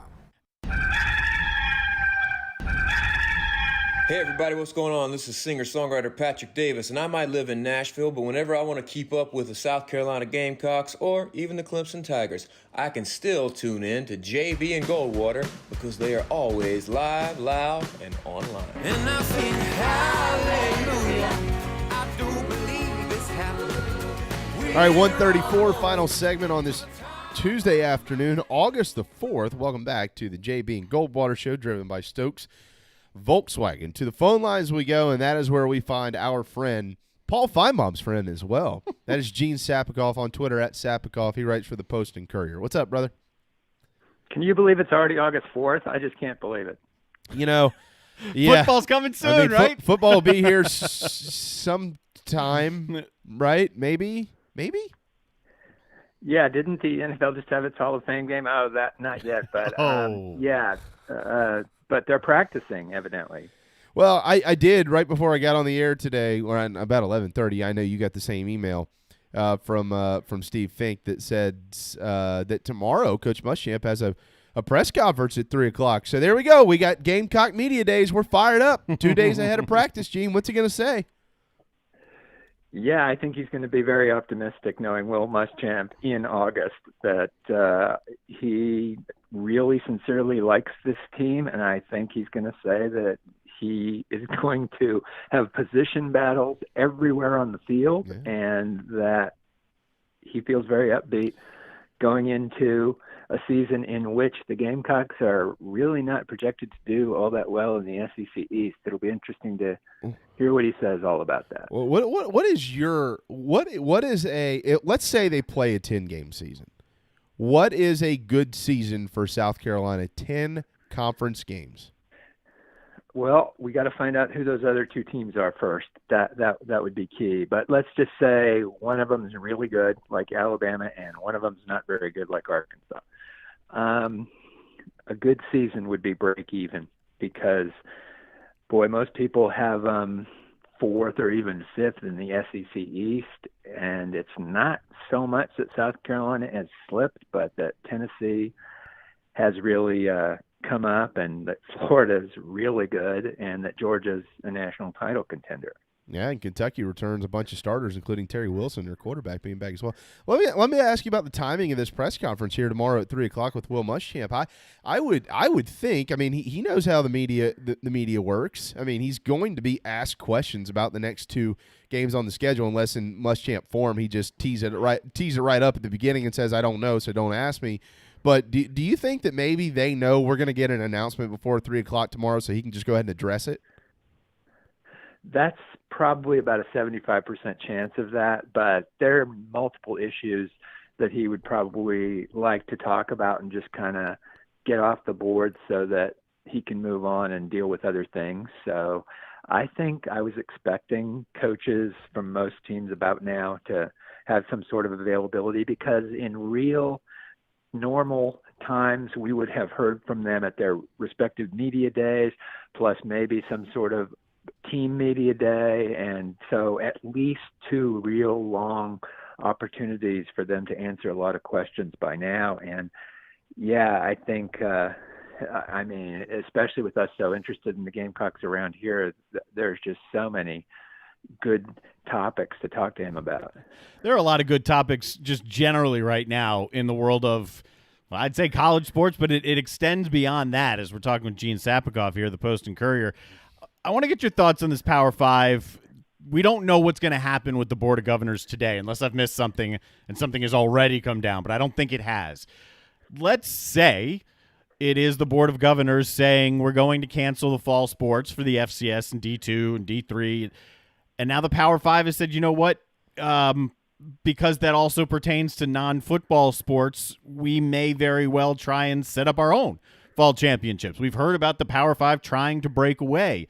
Is this something that we're finally going to see happen now sooner rather than later? Because I think it's a foregone conclusion that sooner or later it is going to happen.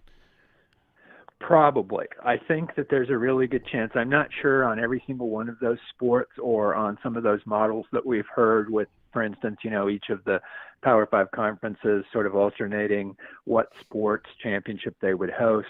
But if they don't do it now, they will come really close to thinking about it, and it could be something like next year or the next, because football's out of the NCAA's hands, and I think pretty soon all the sports are going to be out of their hands, at least at the major conference level, and the shots have been fired across the bow. Yeah, if we get an announcement from the Board of Governors today or even sometime this week that they cancel fall championships, at least at the FCS level and others, would that be followed up with, we're going to try to do this in the spring? I mean, why would CSU and the Citadel, who are planning to play football, even entertain that if they don't have a shot at making the playoffs if they're canceled or postponed? Well, I think you're right about that. The only thing I would say is you've seen in just the last week or handful of days the lack of cooperation among the conferences, and that could be something that holds this up a while. So I don't necessarily think a knee-jerk response will happen with something in beautiful blueprint fashion coming out, but they might say, hey, wait a minute, this is subject to us considering how we might want to go about this. And as far as the FCS leagues, they have so much to consider, and the spring option, I think, looks pretty juicy, really, not just this year, but even going forward. Yeah, that's something we had talked about with you weeks ago when it kind of got floated around that maybe because the gap is widening with the Power 5 and everybody else, and there are options to grab eyeballs with TV for Group of 5 and certainly FCS, maybe spring would make sense, but who knows? I want your opinion on the Pac-12 as well. Yeah. We talked about it a lot at the opening of the show. We're going to talk with someone really invested in it all tomorrow who writes out there for Southern Cal.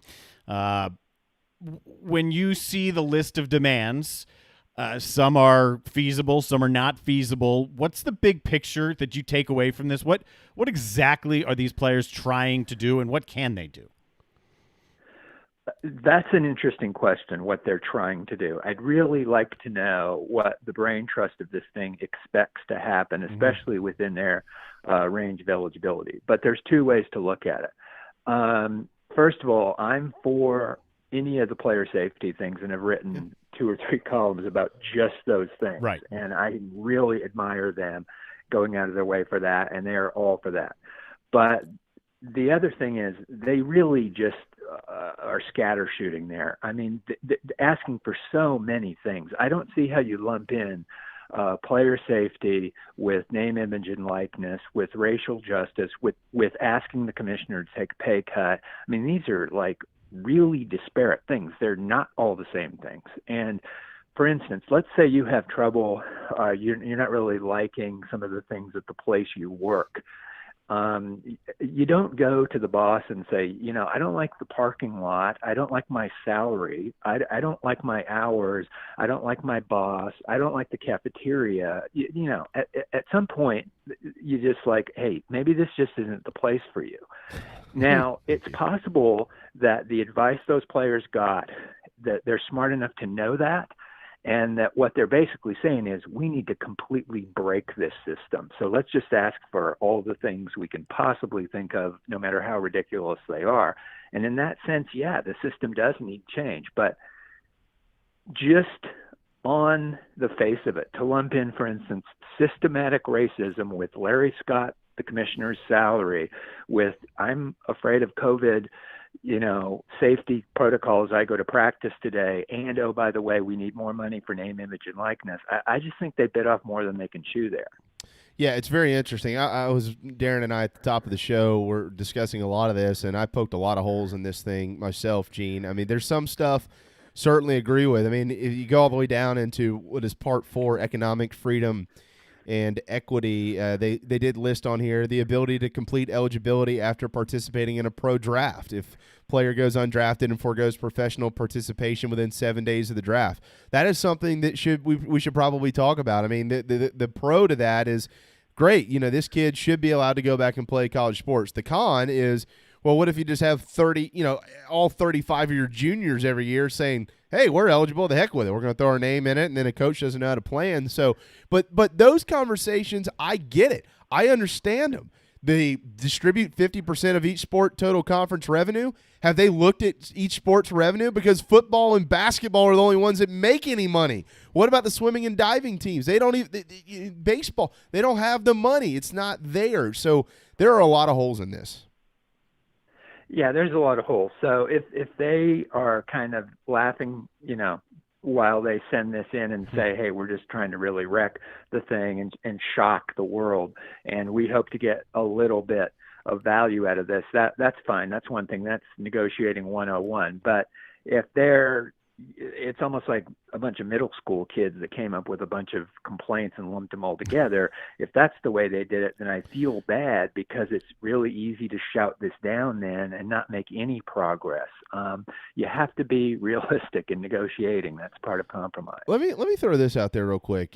So The Rock, this is Darren's favorite wrestler. He does the people's elbow to his 7-year-old daughter all the time. It's a shame, by the way. She's 7. But, The Rock is part of a group that just bought the XFL. Minor league football might solve a lot of these problems. Then these college administrators can kind of thumb their noses and say, look, if you don't want to come to college, don't. There's minor league football. Would that be something maybe where the powers that be, whenever they get to this, the commissioners of all these leagues or however this might be handled, can say, look, maybe there's somebody out there like the XFL or others who we can just go to a minor league system and work on having an additional option available for high school kids. I say that to throw in, this is very loaded, so I'm sorry, but I say that to throw this in. Name, image, and likeness is something that players want. It's coming. We know it's coming. But let's not forget what the name on the front of the jersey provides for the name on the back of the jersey. So if Trevor Lawrence goes and plays for the Houston Renegades, I don't know that he's going to be worth as much money as if he goes and plays for the Clemson Tigers. You're exactly right. Minor league baseball, minor league basketball, minor league football will never work in this country. The beauty of college football and basketball, and to quite a lesser extent baseball, is we get these established names. We know who they are. And then when they come into the NFL, we really understand that. But minor league sports would dilute all that. It's never worked as far as a popular television entertainment model at any level of, basketball, football, or baseball, even AAA baseball. No one cares to watch that on TV. And so I just think that's not one of the options. Having said all that, college football is absolutely violating all kinds of antitrust rules, because in effect they are the only way for really good football players to get to the NFL. In the Pac-12, average out-of-state, this is yearly, average out-of-state tuition is $36,566 a year. That's not high at all for average out-of-state tuition. Books and supplies, $4,000. Living costs on campus, $14,000 and some change. Off campus, $12,000 and some change. So if you, I did out of state because everybody does recruit out of state. It's not all in state, but in state is substantially less, $12,000 in state, to be fair to the conversation here. But if you're an out of state athlete and you choose to attend one of the 12 institutions in the Pac-12 already, and that's not even including your meals and the access you have to facilities and healthcare and things of that nature, already you're talking about $36,000 plus, let's say $13,000. You're well over $50,000, and you're talking about 4 years. That's well over $200,000 worth of annual benefits for living costs, tuition, et cetera, and then you throw in meals and more, and it's even higher. You talk about Stanford, $53,000 plus $6. It's over $70,000-$80,000 a year just to go to Stanford. Do those numbers mean anything? Does that mean anything in any of these arguments anymore? Not that much, but I will tell you what does mean something is the shrewdness of the strategy to do this in the Pac-12. I don't know if lawyers, journalists, politicians are kind of involved with this in some way, but clearly there would be more of an appetite for this on the left coast with those university presidents, faculty members, and politicians in the area, and perhaps even journalists, than there would be in, say, the SEC footprint. I mean, the way I understand this, Gene, and Darren too, right, is they're asking for, and they're not going to get it, they're asking for a 50% revenue cut, They're asking for name, image, and likeness, whatever their value is with name, image, and likeness rights, and then they're asking for their scholarship. They're not going to get all three. So yeah, here's one thing that really concerns me about some of this stuff, and rightly or wrongly, what we really are saying, and the bottom line in a lot of this name, image, likeness stuff is that football and men's basketball are businesses that make a lot of money, and as such, the players involved should get a bigger cut of that. That's okay. Unfortunately, this is a zero-sum game, and colleges aren't kidding. We see their documentary evidence of the black and red ink that come from everything but football and men's basketball. So that's fine. We're going to say that football and basketball are businesses and should be treated as that, as an entertainment model, and athletes should be fairly compensated. If you're going to say that, you can't also say that men's soccer and women's rowing and tennis must also be then treated as businesses and therefore would be just about out of business, because there's no reason in the business model why they should be flying all over the country and be given in scholarships, because really, as an entertainment model, no one cares. He is spot on about that. It's just, I mean, it's an interesting movement because of the time that we're in and because of how large it appears to be and the questions that surround it, which are far more than the answers that we have. I want to stay out on the West Coast, though, and pivot here with you to get to the first major championship of the year. Going to be out in San Francisco. Tigers playing. Justin Thomas just won for the third time. What are you most interested to see about the PGA Championship that starts in a couple days? Well, this should be really a fascinating place because you're playing in San Francisco, and weather could be a factor if it's not, raining, wind and stuff. It's just a beautiful course.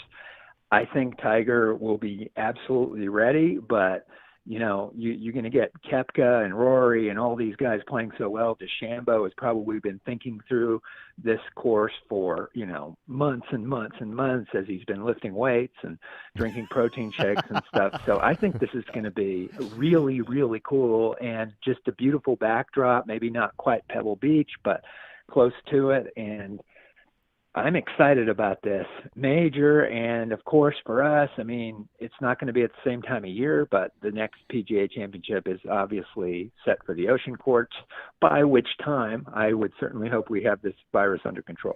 We better. 11:33 Thursday morning, our time. Tiger, Rory, JT, that group tees off, so we'll be able to keep folks updated throughout the afternoon. You can watch it on ESPN Plus, as you mentioned. You got to be an ESPN Plus subscriber. All right, Gene, what have we missed here? We're not very good at our jobs, so occasionally from time to time we'll leave something off. What do you need to include that we left out? Well, already exciting to me is baseball, and boy, the way the Braves are playing, but what an injury to poor Mike Soroka, that Achilles injury.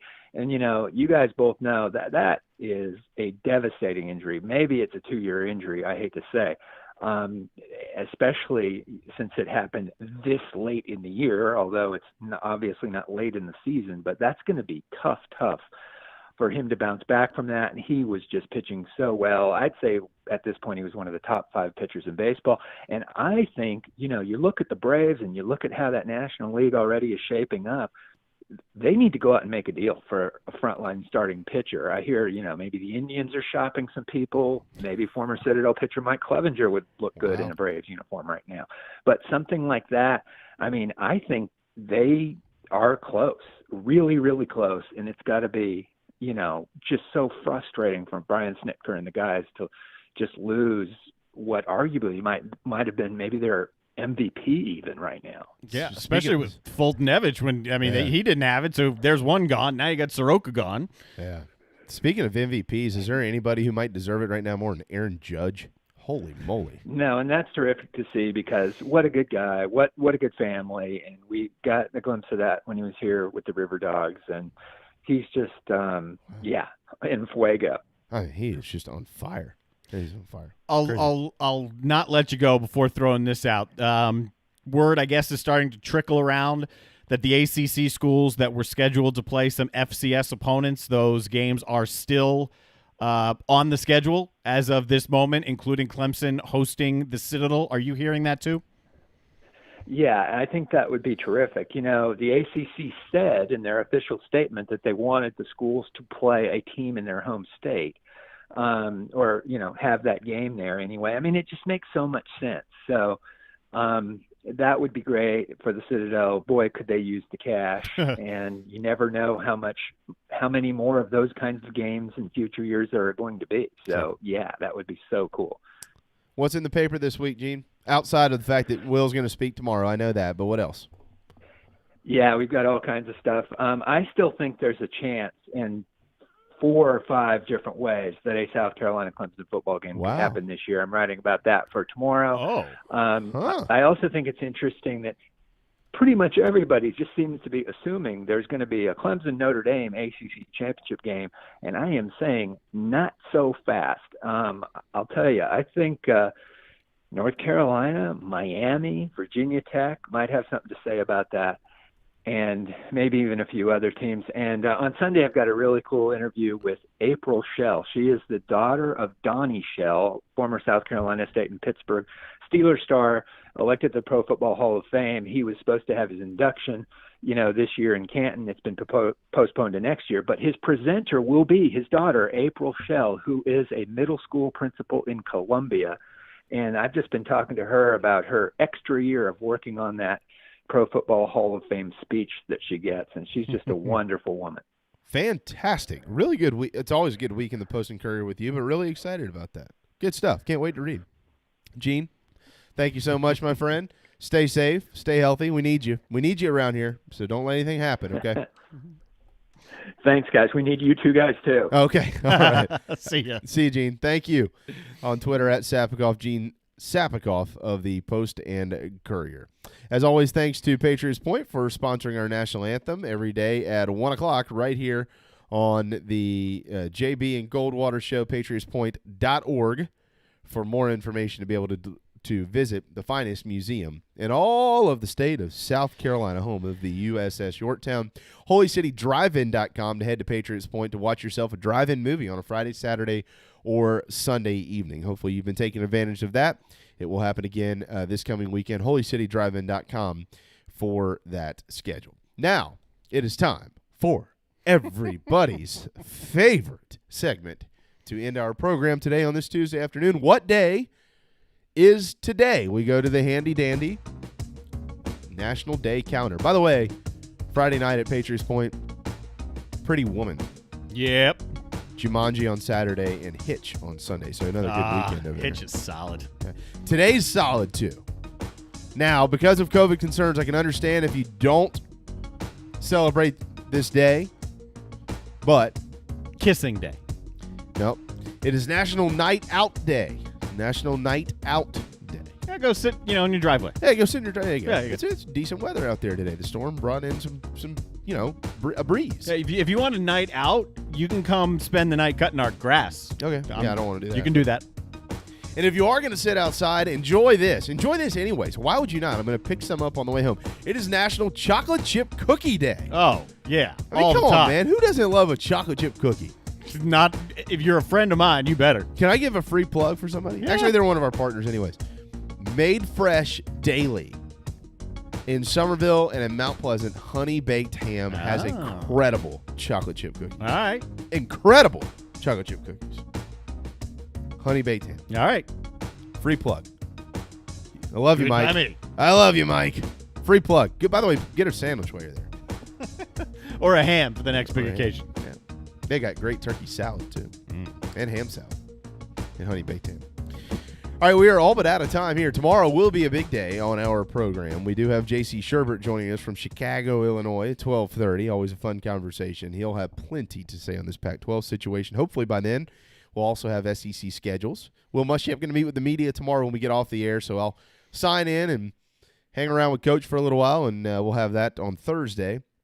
But also tomorrow, in addition to J.C. Shirt, Matt Zimick, right? That's right. Matt Zimick, he is the editor for TrojanWire.com out on the left coast there in L.A. and covering Southern Cal, that other USC. And we will. We can get into that with him, too, if you'd like. We will have a very can't-miss in-depth conversation about this We Are United list of demands as published by Pac-12 football players. He'll at least he'll clear things up for you. He understands it as well as anybody. Yeah. And the confusion about what they're doing, why they're doing it, what they expect. You'll get the answer tomorrow. If you love our show, you'll love it more tomorrow. If you don't, you'll start loving it tomorrow here on the JB and Goldwater Show. Thanks to Gene and Lawton for joining us today on a gorgeous Tuesday afternoon in the Low Country. Hope all of you are okay after the storm. And Darren, thank you as always for your fine work. Thank you, man. Have a terrific Tuesday. See you tomorrow at noon on the JB and Goldwater Show, driven by our friends at Stokes Volkswagen.